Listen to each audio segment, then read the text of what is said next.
કચેરીમાં શહીદોને ભાવાંજલિ 2 મિનિટનું મૌન પાળીને અમર જવાનોના બલિદાનનું કરાયું સ્મરણ। ખેડા જિલ્લા કલેક્ટર કચેરી ખાતે રાષ્ટ્રના અમર શહીદોના માનમાં એક વિશેષ શ્રદ્ધાંજલિ કાર્યક્રમનું આયોજન કરવામાં આવ્યું હતું। ભારતની આઝાદી અને રાષ્ટ્રની સુરક્ષા કાજે પોતાના પ્રાણોની આહુતિ આપનાર વીર સપૂતોના બલિદાનને યાદ કરવા માટે જિલ્લા વહીવટીતંત્રના ઉચ્ચ અધિકારીઓ અને કર્મચારીઓ મોટી સંખ્યામાં ઉપસ્થિત રહ્યા હતા। આ અવસરે દેશની અખંડિતતા અને સાર્વભૌમત્વ માટે શહીદ થયેલા સૈનિકો અને ક્રાંતિવીરો પ્રત્યે ગહન આદર વ્યક્ત કરવામાં આવ્યો હતો। કાર્યક્રમ દરમિયાન કલેક્ટર કચેરીના પ્રાંગણમાં તમામ અધિકારીઓએ 2 મિનિટનું મૌન પાળીને શહીદોને હૃદયપૂર્વકની પુષ્પાંજલિ અર્પણ કરી હતી।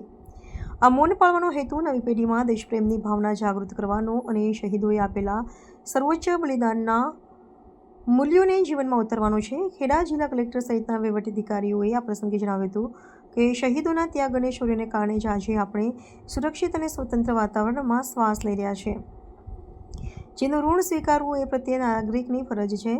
આ શ્રદ્ધાંજલિ સભામાં શહીદોના સ્મરણાર્થે દેશભક્તિના શપથ પણ લેવામાં આવ્યા હતા।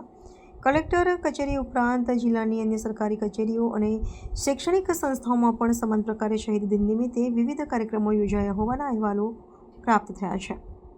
સમગ્ર ખેડા જિલ્લો આજે દેશભક્તિના રંગે રંગાયેલો જોવા મળ્યો હતો, જ્યાં નાગરિકોએ પણ સ્વયંભૂ રીતે શહીદોને નમન કરી રાષ્ટ્ર પ્રથમની ભાવનાને દોહરાવી હતી।